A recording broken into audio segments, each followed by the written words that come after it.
اب روایت کی بات تو الگ، روایت تو کسی کے پاس بھی صحیح نہیں، نہ سینے پر نیچے سب میں کچھ کمزوریاں. کہتے ہیں کہ یہ ذرا مراج اڑا کر بن رہے ہیں، مراج اڑا کر کہتے ہیں، صحیح کسی کے پاس نہیں. مگر دیکھنے کی بات یہ تجربہ کر لیں کہ ہاتھ یہاں باندھیں گے نا آپ، تو جتنی دیر مرضی کھڑے رہیں اور پڑھتے رہیں آپ ایزی ہوں گے.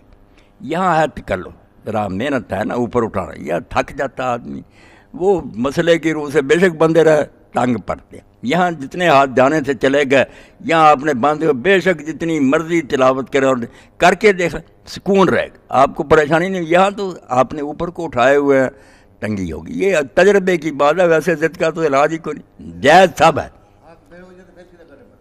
یہ کرنے ہی نہیں چاہیے. پھر یہ دیکھیں نا، کرتے بھی ایسے ہیں، کوئی یہاں سے پکڑتا ہے وہ نہیں سے اس طرح پکڑا، کوئی یہاں سے پکڑا ہوتا.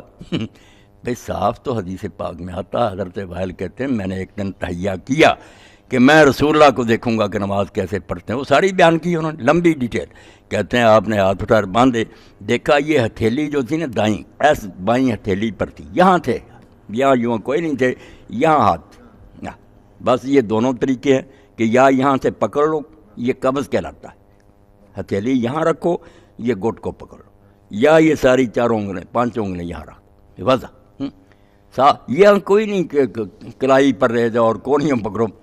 اور کئی لوگ یہاں باندھے ہوتے اس طرح، سنت بھی نہیں، کوئی علم بھی نہیں آ سکے ہے نا. بالکل غلط، کوئی حوالہ نہیں.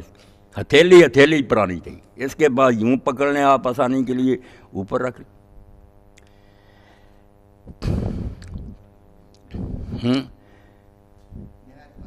تحریک جو